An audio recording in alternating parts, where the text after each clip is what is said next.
Bom dia mais uma vez, gente. Bom dia quem está em casa.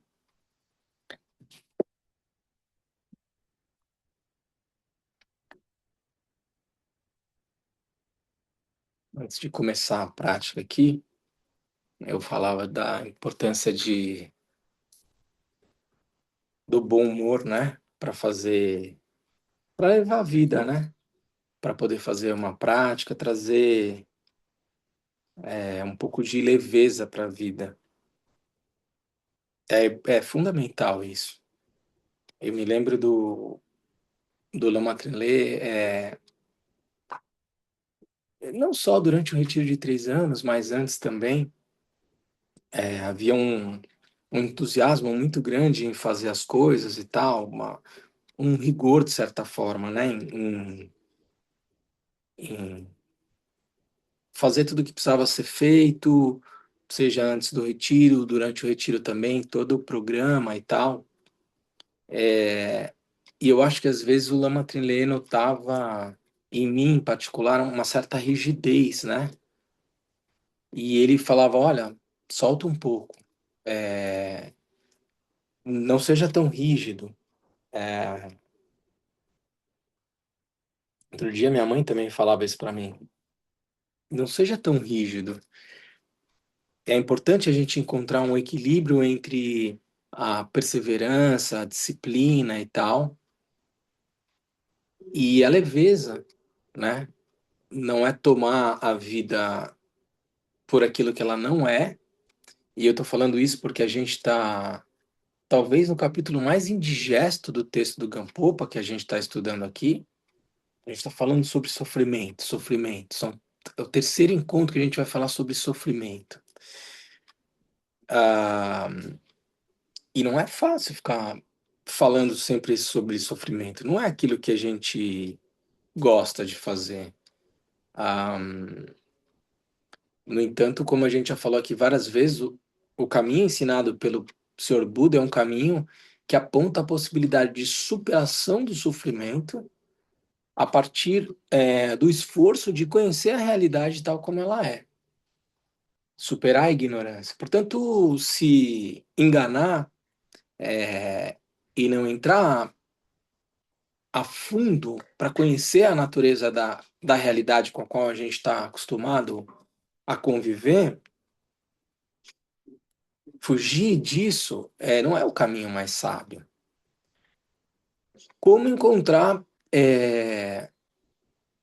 um equilíbrio entre o esforço, então, de encarar um ensinamento como esse, de olhar para a realidade como ela se apresenta num sentido mais profundo, marcado eminentemente pelo sofrimento, e ao mesmo tempo ter leveza, não, não, não enrijecer, porque uma mente rígida, ela, ela deixa escapar o que é o fundamental. Tem que ter leveza também. O que é o fundamental, mano? Fundamental é aquilo que escapa é, diuturnamente da nossa percepção é, profunda da realidade. Se a minha mente está muito rígida é, em fazer a meditação ah, e às vezes não soltar um pouco essa rigidez, a minha mente fica circunscrita. E no momento em que eu largo um pouco,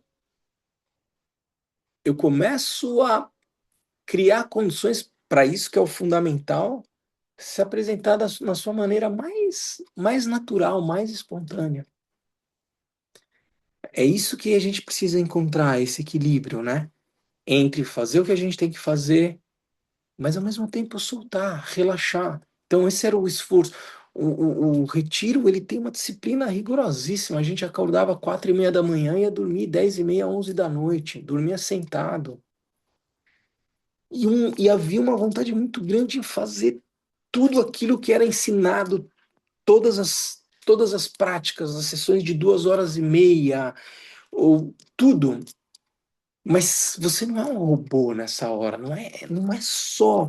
cumprir todas as etapas, é fazer isso com algum nível de relaxamento. A gente sempre fala, a imagem do Kyumpuneldur no meio dessa tanca, ela é muito significativa. O detentor da nossa linhagem, ele não está nessa postura aqui, ó, pá, rígida. Kyumpuneldur está assim, ó. Olha a imagem dele. Kyumpuneldur está assim. Ele está meditando, mas sim, é importante manter a postura e tal, mas solta um pouco assim. Entende? Essas imagens dão conta um pouco de como levar esse conceito do caminho do meio para nossa prática constante, assim. Chegar aqui no KPG para fazer aquilo que a gente tem que fazer, mas ao mesmo tempo ter leveza, enxergar as pessoas que estão ao nosso redor, observar com que cuidado esse centro tem sido mantido ao longo de todo o tempo e tal, disponível para a gente vir aqui fazer uma escolha, né, de estar aqui domingo de manhã para estudar o Dharma, assim, entendeu? Uma disposição de leveza é fundamental, senão fica pesado, gente. Tudo na vida, quando fica pesado, fica muito denso, a gente não dá conta. Chega uma hora que você fala, eu não aguento mais, assim, entendeu? O retiro era assim. Então, em alguns momentos, vinha uma fala de lucidez como essa do Lama Trinley dizendo, relaxa um pouco. Não é, não é uma maratona. Você não está no exército aqui, entendeu? E olha que o Lama Trilé serviu a Marinha Francesa por acho que 2 anos. O Lama Trilé é forjado na. Então, assim, e uma pessoa com uma energia enorme, assim, entendeu? Mas com leveza na hora de trazer esse ensinamento. O Lama Sonan que está aqui, quantos anos que ele está aqui? Você acha que é fácil? Sair da Índia, vir para o Brasil, longe da família? O Lama Sonan veio por opção, não veio por obrigação. Está aqui porque veio uma missão e tal. Olha a leveza do Lama Sonan. Eu tenho que falar e não posso olhar aqui como se o Lama Sonan não estivesse aqui, porque a gente sempre se constrange de falar de uma pessoa na frente dele. Mas olha o exemplo do Lama Sonan, de fortaleza, mas ao mesmo tempo de leveza. Então, é importante para a nossa missão aqui no KPG, e mais importante ainda, quando a gente entra no terceiro dia de estudo do capítulo do Gampopa sobre o sofrimento. Como eu falei para vocês, esse é um capítulo indigesto, gente. Esse não é um.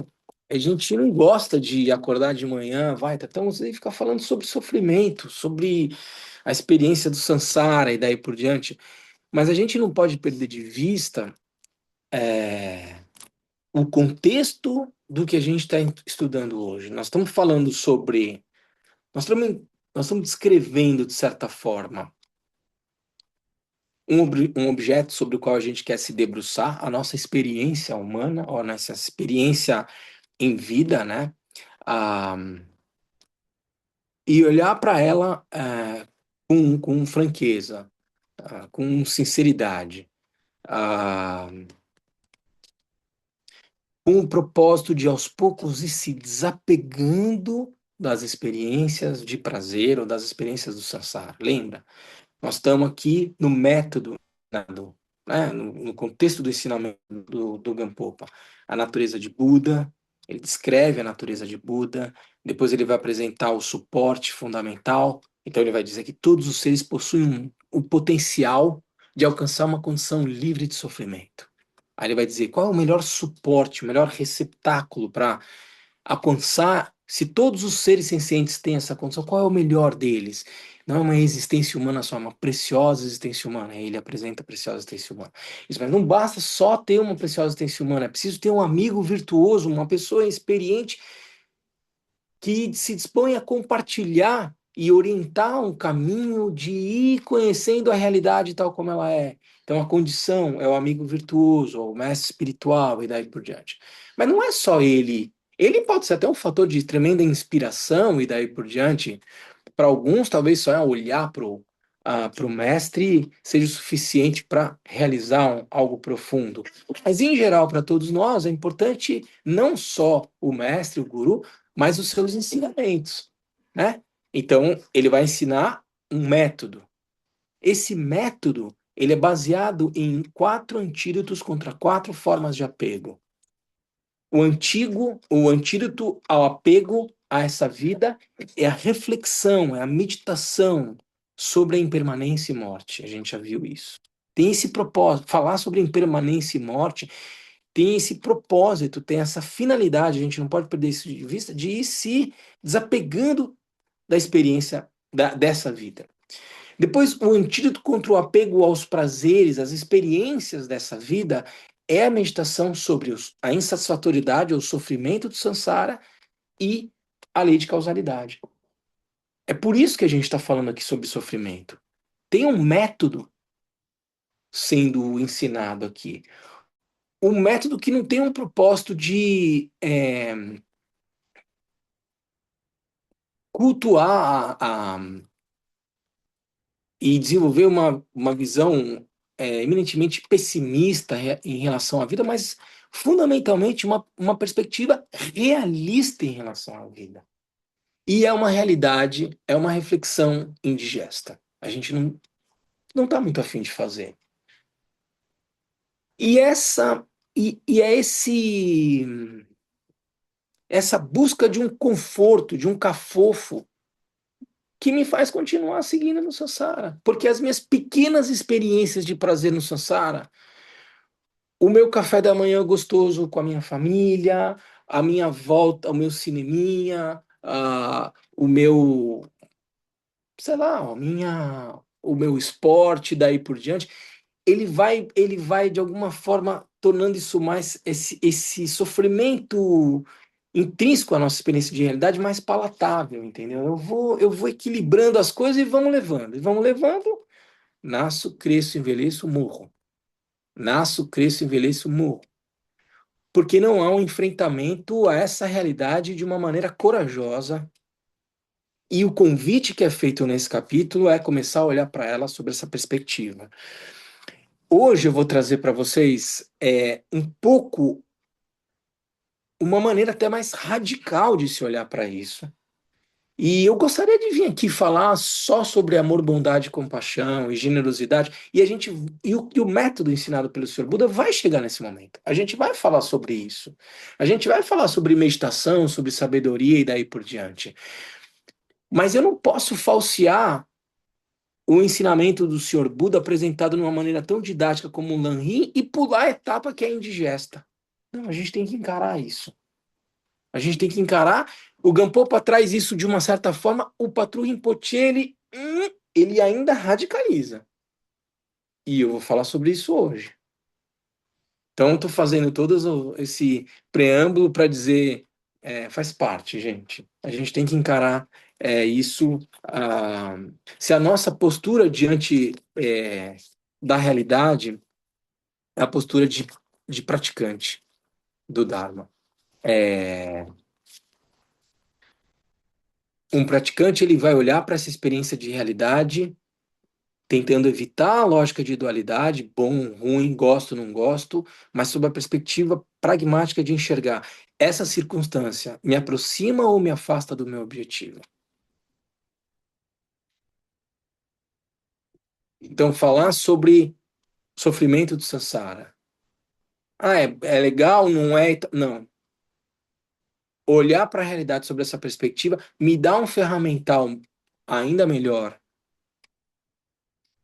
para eu alcançar o estado de sofrimento, o estado de consciência livre de sofrimento ensinado pelo Senhor Buda, porque as 4 nobres verdades são simples. Essa experiência de realidade de samsara, ela é sofrimento. A causa do sofrimento é a incapacidade de conhecer a realidade tal como ela é, tem uma causa. Mas a terceira nobre verdade é possível cessar o sofrimento. O Buda alcançou essa condição. E aí ele ensina um caminho, um método. Então não dá para a gente pegar uma parte que a gente gosta e a parte que a gente não gosta a gente fecha os olhos. Dito tudo isso, eu vou começar a fazer esse contraponto aqui do Gampopa com o Patrão Rinpoche para vocês irem percebendo como ele Ele pega uma porca e ele vai, sem espanar a porca, mas ele vai e ele entorta ela um pouquinho mais. A gente falava, por exemplo, dos três tipos de sofrimento, né? Que são apresentados ah, pelo texto, né? O sofrimento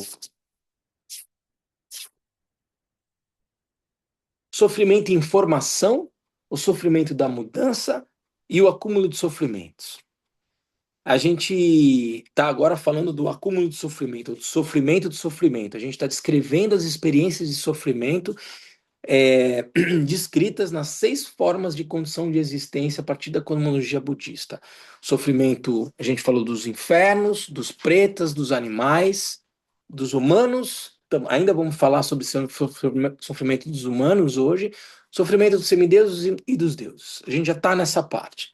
Mas voltando um pouquinho sobre a ideia do sofrimento, que eu estou falando três tipos de sofrimento, sofrimento do sofrimento, esse mais tangível, esse que a gente conhece com uma dose de realidade ainda maior, o terceiro tipo de sofrimento. Sofrimento da mudança, marcadamente informado pela dinâmica de transitoriedade dos fenômenos, né? De impermanência e daí por diante. E o sofrimento em formação, às vezes descrito como um sofrimento sutil, que a gente apresentou o termo em tibetano, Duje Dungyel. Do dia tem essa ideia de latência, de formação, de um impulso, de uma dinâmica sutil prestes a ensejar uma consequência e daí por diante. A gente falava um pouco disso numa perspectiva mais teórica e tal. Como é que o Patrul Rinpoche fala sobre isso? Só aqui numa perspectiva de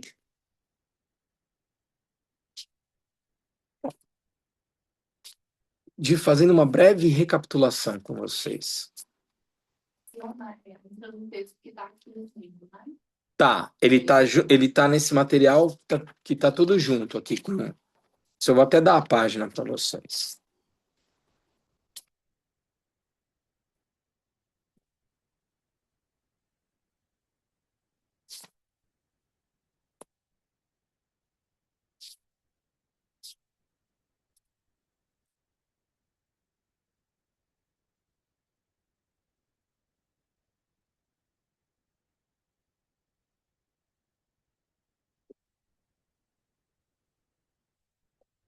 Ele vai dizer o seguinte, na página 191, quando ele está falando dos sofrimentos humanos,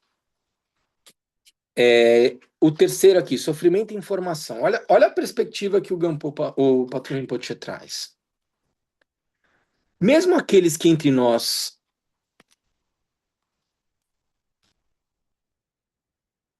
mesmo aqueles entre nós, mesmo aqueles que entre nós pensam estar bem e aparentemente não sofrem, estão de fato totalmente mergulhados num processo de sofrimento.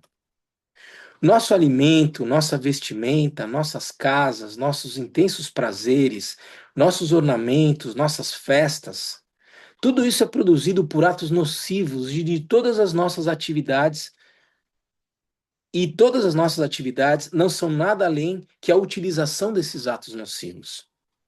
Por consequência, cada uma dessas coisas só pode ter como resultado sofrimento, numa lógica de causalidade.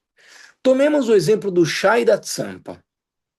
O chá é cultivado na China. No momento do plantio e quando se cortam as folhas, é impossível enumerar quantos pequenos animais são mortos. Ah, eu sou vegetariano. Eu só tomo chá e como alface. Então, você contribui para a morte de inumeráveis seres, direta ou indiretamente. Tem uma lógica de maturação do karma.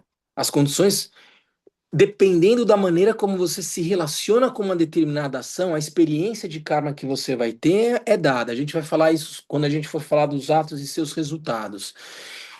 Motivação, intensidade, destinatário. A forma como um karma se amadurece completamente, ela tem etapas. Se tem uma intencionalidade, se eu me regozijo naquela ação e daí por diante, ou se eu faço parte indiretamente de uma cadeia que enseja sofrimento. O chá é cultivado na China. No momento do plantio e quando se cortam as folhas, é impossível enumerar quantos pequenos animais são mortos. Para levar o chá até Tarcedo, cada carregador leva consigo 16 cacos, que são sustentados na testa por uma correia. Quem já foi na Índia e viu os trabalhadores lá, como eles levam o peso, basicamente as mulheres na Índia trabalham na construção civil carregando pedra na cabeça e tal, não sei o quê. Aqui ele descreve as pessoas que levam o saco com as folhas presa na testa, fazendo uma força absurda na cervical e daí por diante. Mesmo quando o osso do crânio já está aparente, o carregador continua. O chá é trocado na maior parte das vezes por produtos animais, como lã de carneiro, o couro do cordeiro e daí por diante. Ora, no verão, a lã pulula de pulgas, carrapatos e grupos de pequenos animais que no momento da tosa morre, a maioria cortados em dois e viscerados e daí por diante. Bom, vejamos o couro dos cordeiros, e ele começa a descrever.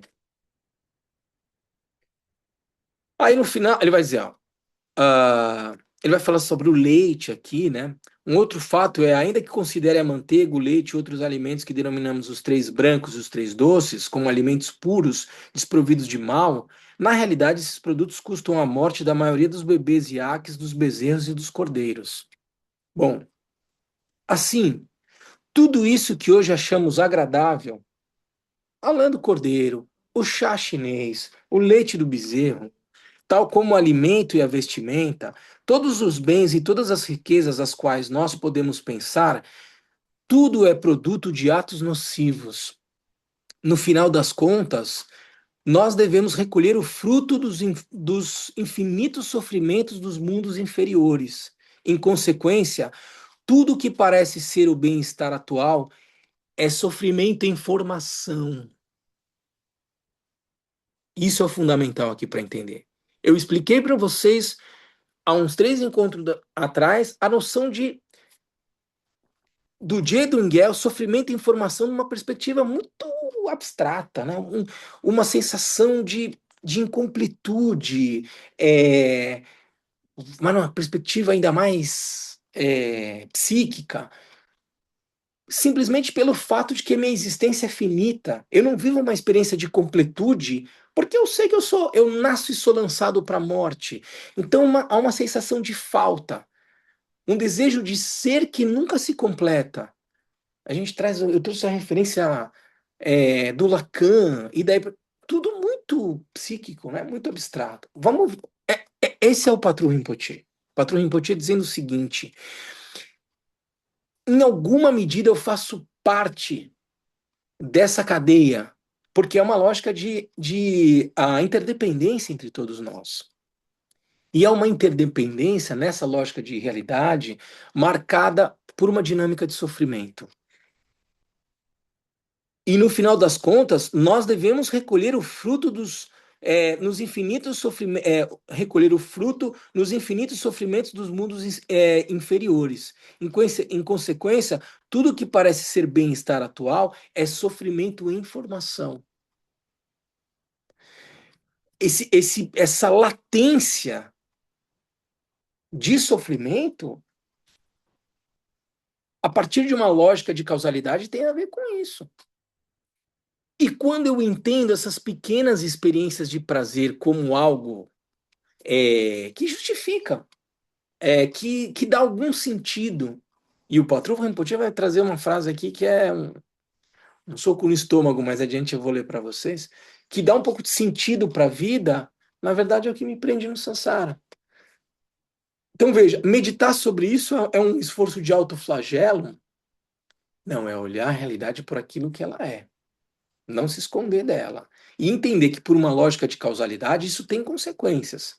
Eu posso não estar diretamente envolvido na cadeia de sofrimento da pessoa que fez o chá que eu tomei hoje de manhã na minha casa. Mas, de alguma forma, há uma relação de interdependência entre nós. E a maneira de eu ir. Como eu escapo desse sofrimento inescapável? é ir purificando a maneira como eu percebo a realidade. E aquilo que a gente já falou, quando a gente faz o mantra de 100 sílabas de Vajrasattva, aquilo que poderia ser uma experiência de sofrimento num mundo, num reino inferior, pode se tornar uma dor de cabeça só. Ainda assim há uma consequência. A forma como eu vou experimentar a consequência desses atos, ela pode mudar, mas não se afasta uma dinâmica de causalidade, porque ela é aquilo que define o que é uma visão correta ou incorreta na perspectiva do budismo. Há uma lógica de causalidade operando. Como eu vou experimentar as consequências desses atos tem a ver com a forma como eu vou purificando, de certa forma, o meu estado mental. Isso é sofrimento em formação, isso é sofrimento em latência, entende, gente? Eu estou desfrutando agora de um bem-estar, mas ele está imerso numa dinâmica de sofrimento. E isso vai implicar, essa latência, ela vai implicar em hábitos, tendências, sofrimento e daí por diante. Então aqui é um primeiro momento onde a gente faz a gente mostra um pouco como é a visão do Patrul Rinpoche ao descrever a dinâmica de sofrimento do Sansara, tá? Ah, sofrimento esse, gente, assim, e aí, por exemplo, quando a gente volta para a questão do. Eu só trouxe aqui eu achei importante trazer isso, mas três tipos de sofrimento: sofrimento em formação, sofrimento da mudança e sofrimento de sofrimento. Então a gente volta aqui para os seis tipos de sofrimento descritos no Sansara na perspectiva da cosmologia budista. A gente já viu sofrimento nos infernos, oito infernos quentes, oito infernos frios, vizinhos, efêmeros. Vimos sofrimento dos pretas, dos animais. A gente entrou no sofrimento dos humanos na semana passada. Coisa que eu acho importante também destacar, para não parecer que é uma visão assim, muito chapada das coisas. Ah, até em função de um livro que eu estou lendo, de uma amiga muito querida da Cláudia Klein, ah, ela descreve muito a relação que ela tem com os animais, em particular com os cachorros que passaram pela vida dela e daí por diante. E a gente vê a relação de profundo afeto e cuidado que as pessoas hoje têm com seus animais de estimação e daí por diante. Eu tenho um profundo respeito por isso. Acho que se estabelece uma relação muito especial, muito autêntica, ah, na relação das pessoas com seres em geral, né? A forma como as pessoas cuidam de um jardim, de uma planta, a forma como as pessoas cuidam de um animal, isso se a gente pode usar essa palavra, isso é sagrado, isso tem muito valor. A forma como um pai cuida de um filho, da mesma forma. Mas eu não coloco isso numa escala de valores, eu acho que todos são autênticos e profundos e tal. Sobre essa perspectiva, ela dizia no livro, eu já vi muita gente falar sobre isso, de uma dimensão assim muito generosa, muito sábia, muito parceira dos animais de estimação, né? Um amor às vezes incondicional, uma gratidão, um afeto e daí por diante.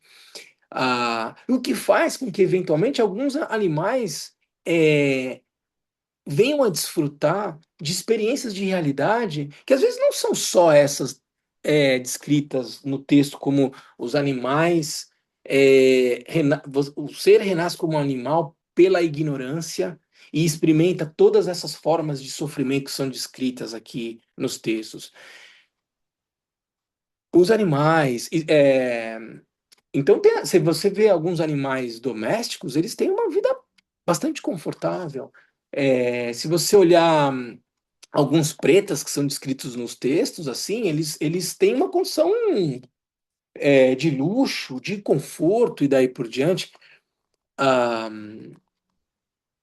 a própria condição humana, a gente vai descrever aqui formas de sofrimento humano e daí por diante, mas tem gente que vive uma vida muito confortável e não precisa significar necessariamente uma vida de luxo e daí por diante. Então, entendo, dentro dessas condições de existência, há formas e formas de sofrimento, mais ou menos agudos, entende? Ah, porque ao final e ao cabo é só uma condição de existência. Um ser que nasceu hoje como um animal, ele pode ter sido um ser humano, um rei, um guerreiro, e depois ele renasce como um animal e daí por diante.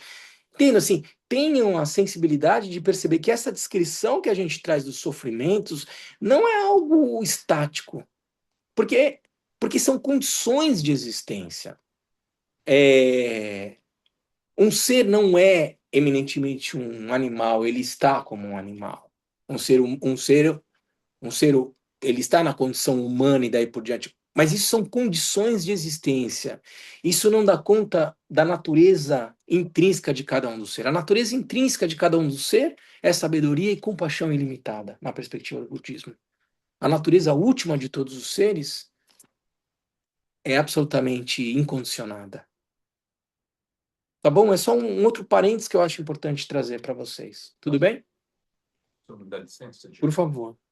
perguntar um pouco a respeito do sofrimento em formação, tá?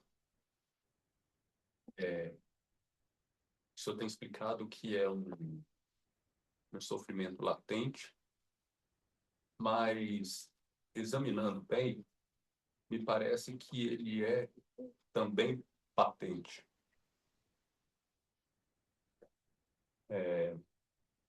na medida em que a gente toma consciência.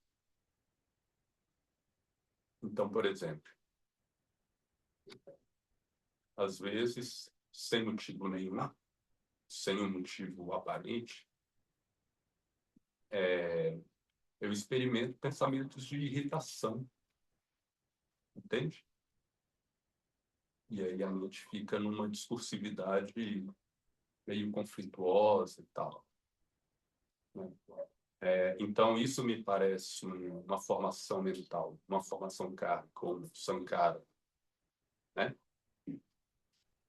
Eu quero saber se isso está dentro do sofrimento em formação, porque não é sofrimento da mudança, que nos parece mais claro quando acontece, e nem sofrimento do sofrimento, mas é uma coisa mais sutil,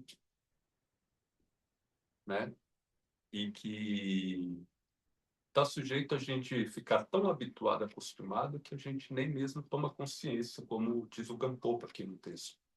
Ele diz assim, só os seres sublimes, né, os bodhisattvas têm consciência, mas parece que talvez a gente possa tomar consciência também, né? Na medida em que a gente começa a praticar e observar mais a nossa mente, né? Me parece uma formação kármica, um sankara, né? Essa tendência à imitação. Eu não sei exatamente quais foram as minhas ações negativas. Eu já pratiquei uma ação negativa, né? Então, eu imagino que todas as ações negativas que eu pratiquei se manifestem na minha mente na forma de sensações desagradáveis, tendências, né, padrões mentais meio desagradáveis, né? Então, me parece que isso está dentro dessa categoria de sofrimento em formação. Por outro lado, eu lembrei também, né, uma vez que a gente estava no retiro, lá no centro de retiro, surgiu uma polêmica sobre matar insetos. A gente tem um amigo nosso da Sangha que comentou, mas os insetos, eles são perigosos e tal. E dentro dessa conversa, né, a gente falou assim, né, eu pelo menos falei, né, o que que eu ganhei me abstendo de...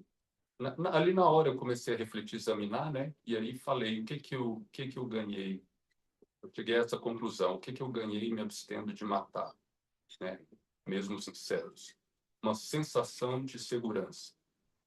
Porque mesmo que os insetos ainda sejam, né, contenham uma ameaça para os humanos, o mosquito da dengue continua sendo vetor de transmissão da dengue, eu não me sinto ameaçado. Mesmo que eu contraia dengue, eu não me sinto ameaçado pelo simples fato de ter parado de matar os mosquitos. Então, pelo menos essa formação mental, né, e a sensação de insegurança, de medo, né, que é um sofrimento que esse tipo de formação, né, pudesse acarretar, eu, pelo menos, isso já meio que atenuou dentro de mim, né? A sensação de medo, de insegurança pelo fato de ter parado de matar os bichos. Mas ainda tem várias outras sensações e tendências mentais que se manifestam, que são desagradáveis, como essa da imitação que eu acabei de falar, né? Então, eu gostaria de saber, assim, né, se isso está dentro, né, dessa categoria de sofrimento que é um pouco mais sutil, mais difusa, sofrimento em formação. Essas sensações e tendências de pensamento que ficam na mente, né? Excelente pergunta, Pedro. Vamos olhar ela bem profundamente aqui. Para entender essa sutileza do sofrimento em formação, o samkara, formação mental e daí por diante. A,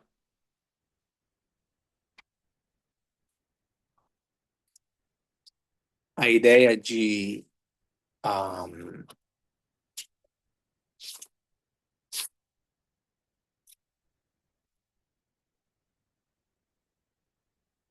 palavra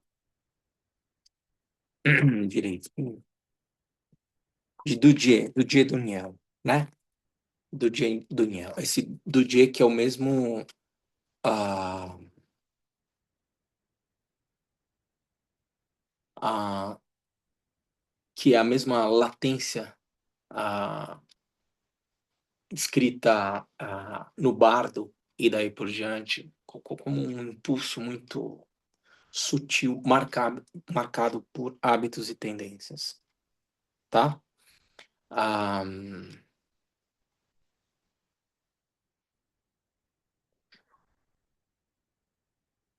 quando ele é descrito pelos textos, esse sofrimento em formação, ele é descrito que a tangibilidade dele, como você falou, ele me parece muito real, que você estava dizendo, né? Você falou em latência, mas ele me parece muito real, e daí por diante.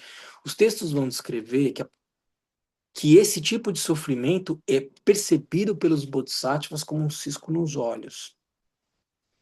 E pelos seres, em geral, como um cisco em cima da minha roupa. Então, essa alegoria mostra o grau de sutileza que ele tem. Maior do que você. Sendo bem objetivo, Pedro, maior do que o que você descreve. Isso traz um indicativo para a gente, então, deve ser algo mais sutil.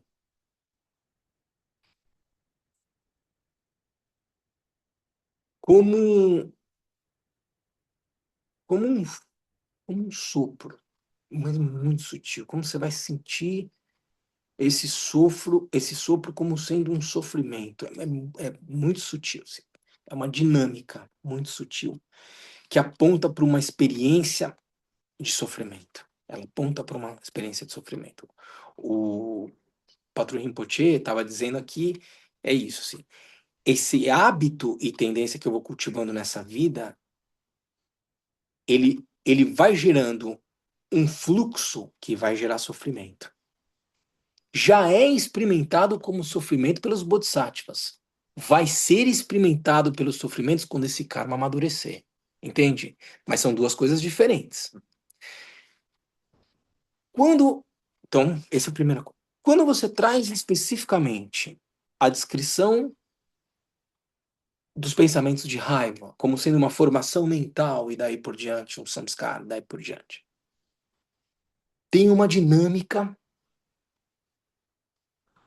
que faz com que XYZ, algo que você consciente ou inconscientemente detecte, faz com que uma sensação, um pensamento surja. Há um hábito e quando um pensamento surge, algo que a gente já falou, raiva, desejo, inveja e daí por diante, ele não é bom ou ruim. Ele é pensamento. Ele é formação mental. O que vai dar a tonalidade de bom ou ruim, de sofrimento ou prazer, tem a ver com como eu escolho, consciente ou inconscientemente, lidar com esse pensamento.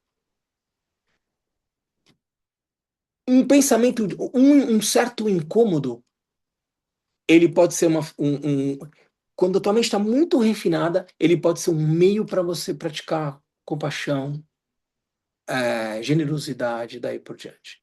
Mas hábitos e tendências anteriores, esse fluxo que a gente vem cultivando ao longo de desde tempo sem princípio, faz com que alguma coisa que passe pela sua cabeça ganhe a forma de uma formação mental com a tonalidade raiva.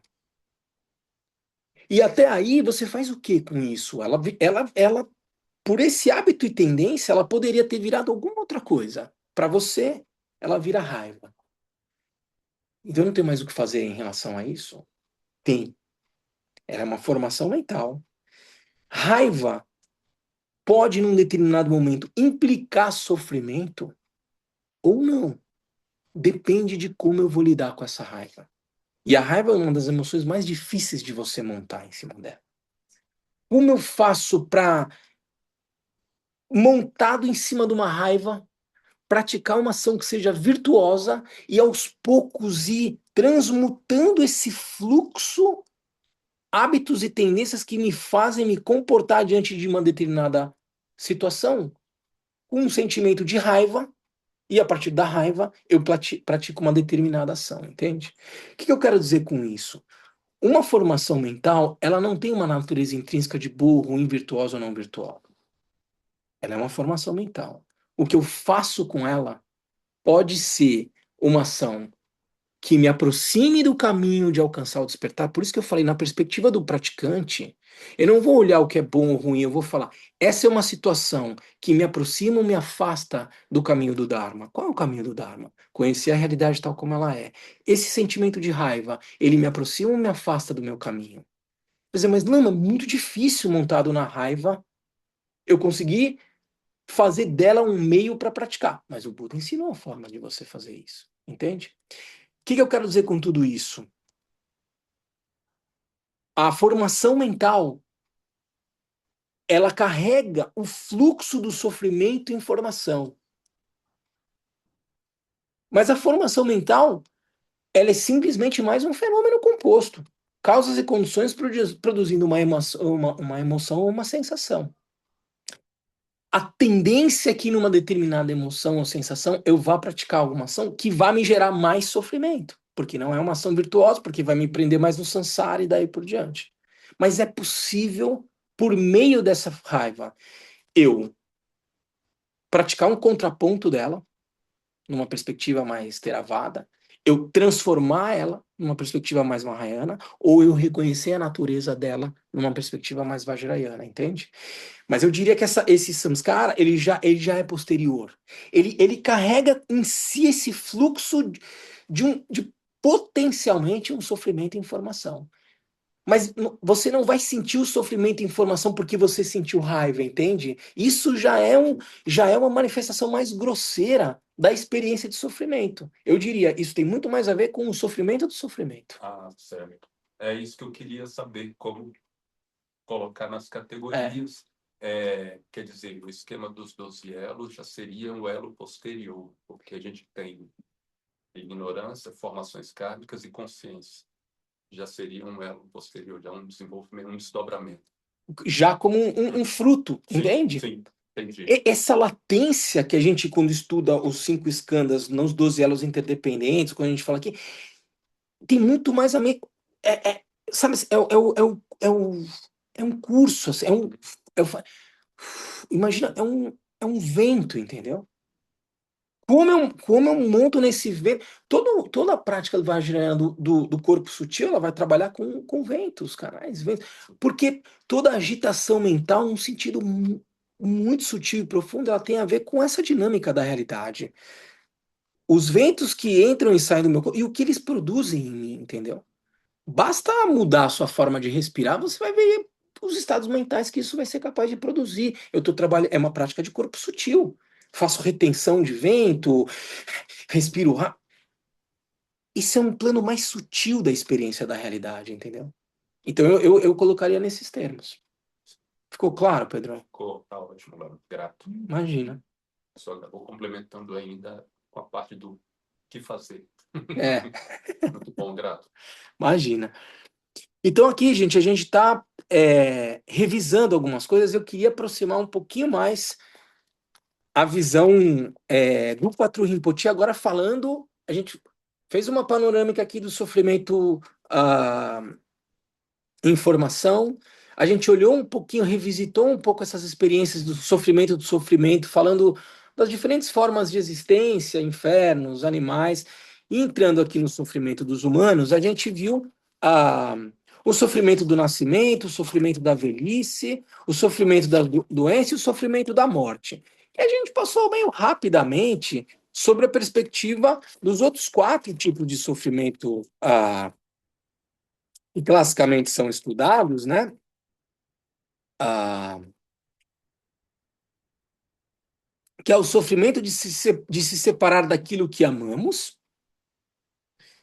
E aí o Gampopa apresenta isso de uma maneira bem didática, bem tangível, né? A morte de um pai, de uma mãe, de um filho ou de um outro ser querido mergulha-nos na tristeza, nos tormentos, nas lamentações, nos gritos de aflição, isto é, em sofrimento sem fim. Sofrimento de se separar daquilo que amamos.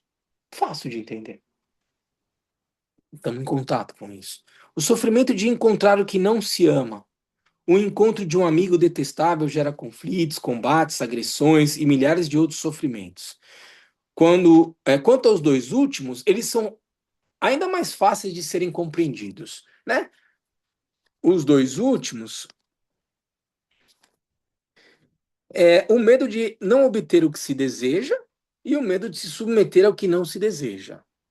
Fácil de entender que isso gera sofrimento, né? O medo de não obter o que se deseja gera sofrimento. Eu tenho uma aspiração, não consigo realizar, isso vai me gerar um desconforto, sofrimento. O medo de se submeter ao que não se deseja, tá? Sujeitado a uma situação que eu não quero, me gera sofrimento. Gampopa, então, explica esses quatro sofrimentos em uma, duas, três, quatro, cinco, seis linhas, na página 172. Bom, como é que o Patrulho Rinpoche vai apresentar isso? E é importante entender como método de enfrentamento, né? Como um antídoto para o enfrentamento ao apego às experiências do Sansara, como o Patrulho Rinpoche, ele acentua ainda mais essa perspectiva. Olha a visão que ele traz. O medo de encontrar os inimigos que odiamos. Página 196.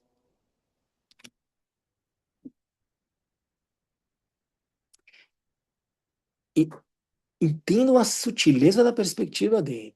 Mesmo se nós passamos todo o nosso tempo supervisionando nossos bens, dia e noite, assal assaltante de dia, ladrão à noite, cães selvagens, lobos e outras espécies ferozes, tudo aquilo acontece sem apelo. De maneira geral, quanto mais nós temos riquezas, maior é o sofrimento interminável de guardá-las, protegê-las ou fazê-las aumentar. Ó, o medo de encontrar os inimigos que odiamos. Ele está falando em riquezas, em inimigos que aparecem.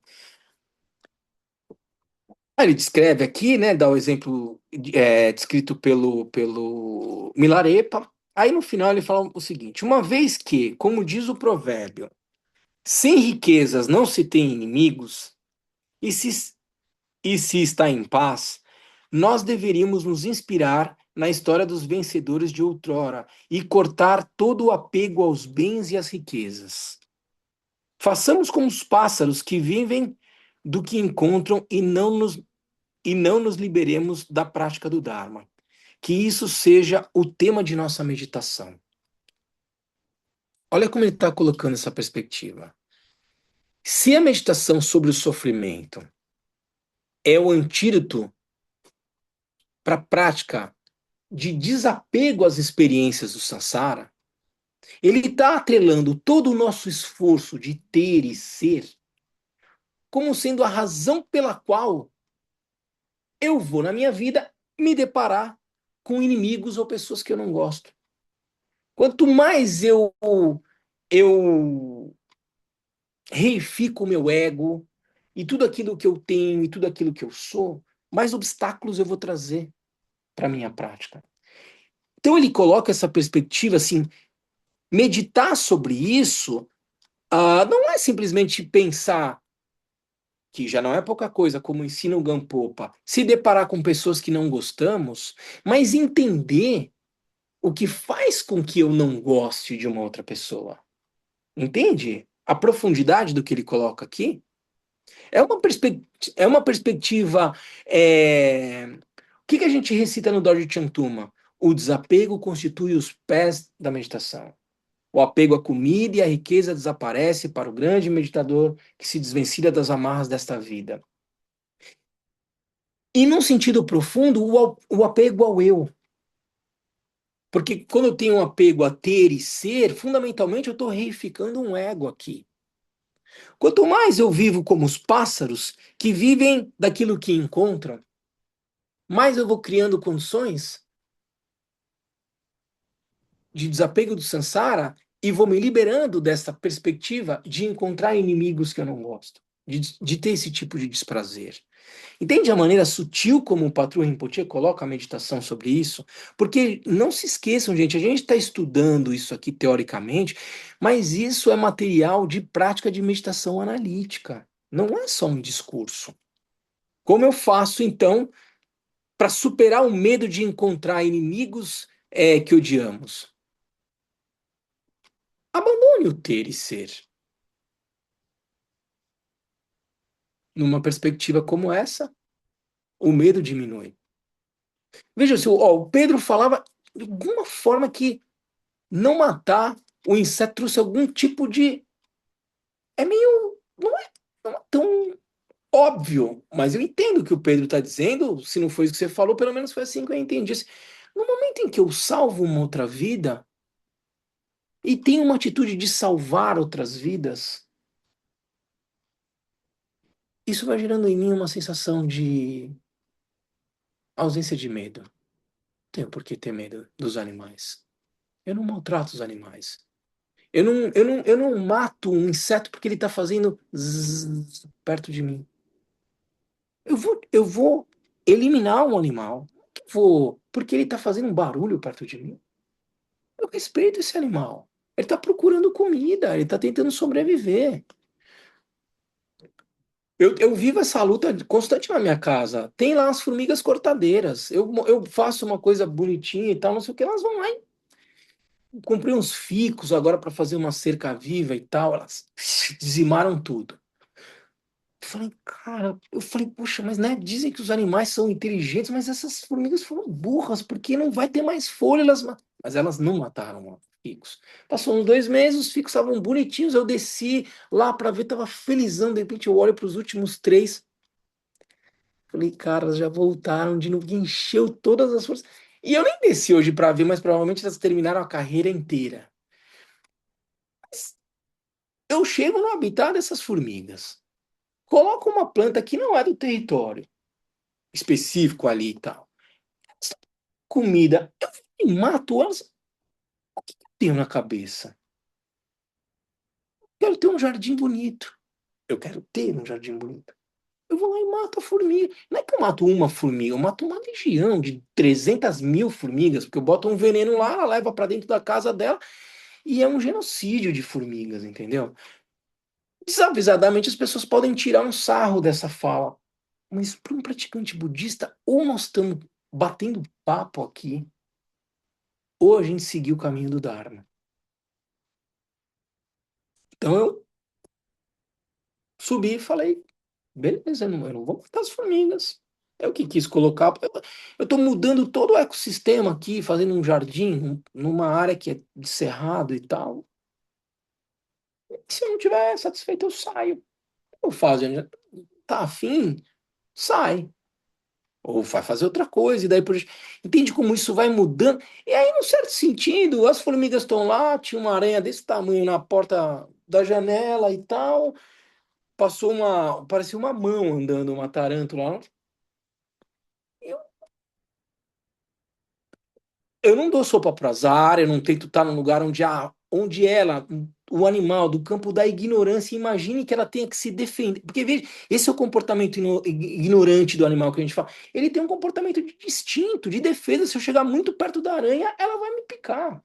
Não é porque ela não foi com a minha cara e daí por diante que ela não. É porque ela quis se proteger de mim. É um instinto de proteção. Agora, precisa também ela sair picando, o leão sair engolindo. Não, assim, os animais têm uma dinâmica, por isso, assim, eles não têm um pré-córtex frontal como nós, talvez ele pudesse agir de uma maneira diferente. Não, mas com o animal é assim, ó. Eu me senti ameaçado, eu vou reagir. O ser humano não precisa fazer isso, né? Porque a gente tem uma condição de perceber a realidade de uma forma diferente. Entende? É aqui que está a sutileza da ignorância, do desejo. Eu não, eu quero ter um jardim bonito. Aí eu vou lá e mato as formigas e daí por diante. Sansara, entendeu, gente? E aqui o Patrulha Rinpoche colocando sobre essa perspectiva. Façamos como os pássaros que vivem do que encontram e não nos liberemos da prática do Dharma. Que isso seja o tema dessa meditação. A meditação sobre o medo de encontrar os inimigos que odiamos. Não foi um erro de formatação do texto. O Patrulha Rinpoche convida a essa prática nesse item do texto, entende? É uma maneira sutil, assim, mas ele olha de uma outra perspectiva. O medo de ser separado dos seres que amamos. Como é que o Patrão Inpotia vai colocar isso no 197, na página 196? Teria um tempinho para voltar um pouco nesse Claro. que você tá falando, porque eu estou tendo um pouco de dificuldade nesse contexto, assim, né? E de ficar um pouco na dúvida se é uma questão, por exemplo, nesse manejo, né, do meu próprio ego como a fonte dos meus obstáculos, né? Em que medida, estou pensando bem num contexto mais de trabalho, sabe, de relações interpessoais mesmo, né? Não tanto nos exemplos materiais, de bens materiais, né? Mas, enfim, nesse contexto de relações interpessoais, né? Eu fico um pouco tentada, assim, a me distanciar mais, sabe, das pessoas que me geram esse tipo de atrito, mas, ao mesmo tempo, isso escapa um pouco desse trabalho mais fino, né? Poxa, de que forma as minhas ações, os meus pensamentos, enquanto eu estou na presença daquela pessoa ou realizando o meu trabalho, né? De que forma eu estou me criando esse tipo de obstáculo pelas minhas ações, né? Pela minha forma de me colocar, né? E tudo mais. Então, Gabriela, se eu vou pegar esse gancho com um gancho de uma colocação que uma outra pessoa com quem eu conversei, uma aluna do Dharma também com quem eu conversei, que está acompanhando os ensinamentos online e tal, que é um pouco diferente, mas eu acho que dialoga um pouco isso, dizendo, não foi essa palavra que ela usou, mas sentindo um certo distanciamento, uma certa dessensibilização ao mergulhar nesse tema, uma certa sensação de um vazio mais oco, assim, e tal. Porque quando a gente entra nesse tipo de ensinamento, assim, não é fácil. Eu falei, é um dos capítulos mais indigestos. Não é exatamente o que você falou, mas eu vou também trazer ela para responder, ao responder essa pergunta para você, para tentar endereçar isso tudo, assim. Ah, essa é uma maneira, como eu falei, assim, muito direta de lidar com os ensinamentos. Ela gera desconfortos de várias naturezas. Essa que eu acabei de falar, da Antônia, esse certo desconforto que você traz agora e tal. E o que eu acho é que entrar, entrar em contato com a realidade sob essa perspectiva não é fácil. É diferente do que a gente habitualmente está acostumado a fazer. Portanto, algum desconforto, alguma inquietação interna vai surgir. Se não surgir, a gente não está levando o ensinamento a sério, entendeu? Dito isso, endereçando mais especificamente a sua pergunta, assim, numa situação como essa, e eu trago aqui algumas falas do Kalu Rinpoche a respeito disso, assim, é, se eu estiver olhando sob uma perspectiva compassiva e de autocompaixão, eu falo em compaixão e autocompaixão porque sobre essa perspectiva dual que a gente tem da realidade, supostamente existe um eu e um outro. Num sentido profundo, eu diria que não faz sentido em falar em autocompaixão e compaixão, mas em experiência mais próxima e mais distante. Digamos, aquilo que eu sou capaz de conhecer mais proximamente no corpo que eu, entre aspas, habito, ou naquilo que é a experiência mais próxima que os meus sentidos apresentam como realidade.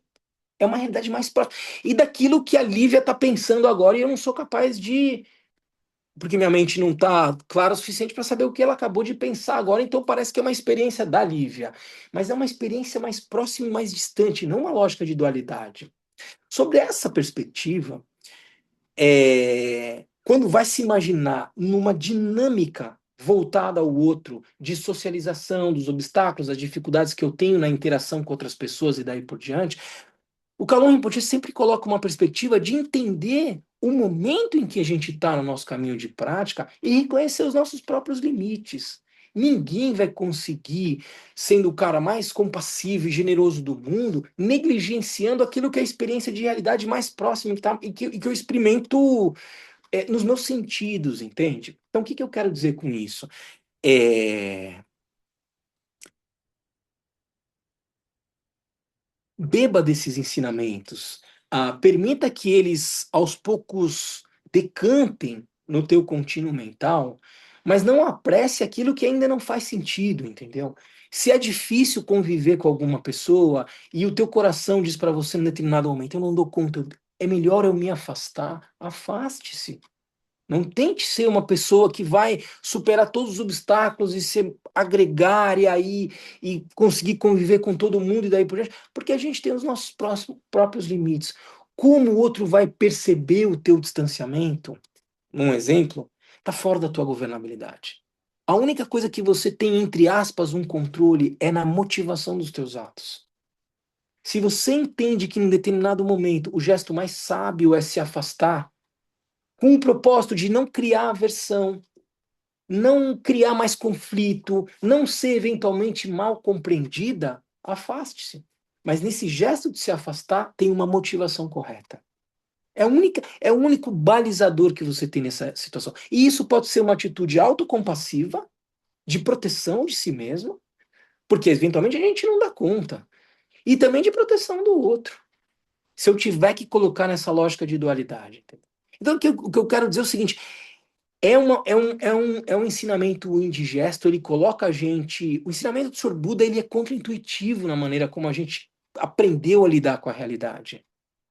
Então ele coloca em xeque e cria uma sensação do tipo, "Pô, mas tá tudo fora do lugar, tá tudo errado, e como eu acho assim.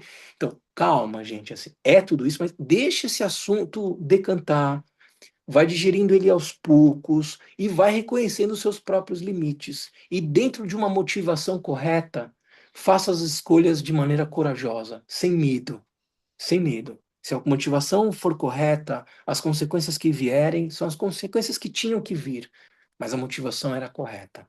Como a gente encontra a motivação correta na perspectiva do budismo? Se aprofundando ainda mais nos ensinamentos, compreendendo o caráter sutil das palavras do Senhor Buda. E isso vai refinando um pouco, porque motivação tem a ver com essa dinâmica, como eu me movo no mundo. Qual é o motor da minha ação no mundo, entende? É isso que o Buda alcança a iluminação e ele passa 45 anos ensinando. A partir de um estado de plena lucidez. Ele se move pela bodhicitta última, por uma compaixão ilimitada. Não chegamos nesse momento até agora. Então vamos reconhecer os nossos limites, vamos assentando esses ensinamentos, tentando fazer nas pequenas escolhas a decisão correta, baseado naquilo que a gente entende que é precioso, que é o Dharma, que a gente desfruta aqui. Entendeu? É. Tudo bem, Gabriel? Então, simplificando, se a gente tem alguma dificuldade de relacionamento com a pessoa, é melhor a gente pode respeitar assim, o afastamento, né? Não trabalhar no espaço físico, trabalhar primeiro no espaço mental, né? Ver se a gente vai evoluindo nisso para a gente voltar a aproximar, né?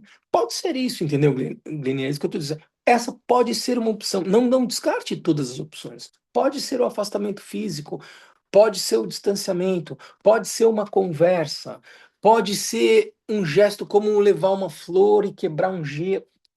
Não descarte todas as possibilidades. Olha para a tua motivação, respeita o teu momento, aquilo que você dá conta, numa lógica meio autocompassiva, ou seja, a tua experiência de realidade, eu não, assim, lembra, a gente vai falar sobre isso assim, generosidade, ela é praticada de maneira correta ou incorreta. Se eu quiser fazer alguma coisa, mas não é imbuído de verdade, aquilo é hipocrisia, aquilo não vai frutificar, entendeu?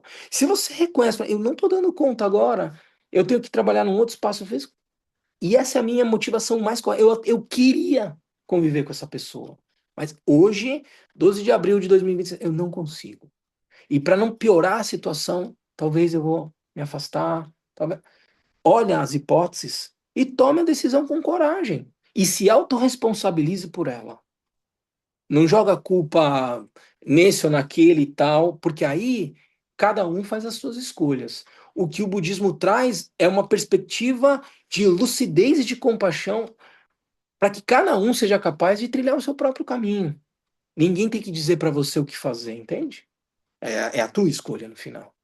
Com base em quê? Você usa a referência que você quiser. Você pode entrar no YouTube, escrever no YouTube, entrar no chat GPT, ou vir aqui no KPG, escutar os ensinamentos, Neogampo, e você vai se basear no que para fazer as suas escolhas. O Buda ensina um caminho. Ótimo. Vamos fazer nosso intervalo, então? Alguma dúvida, pessoal de casa? Tudo bem?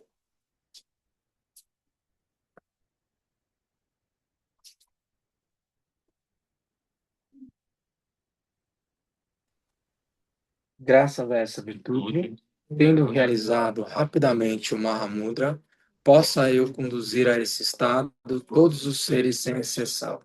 Pela graça do Buda que obteve os três corpos, pela graça da imutável verdade do Dharma em si, pela graça da infalível aspiração da Sangha, possa essa súplica de dedicatória realizar-se tal como ela é.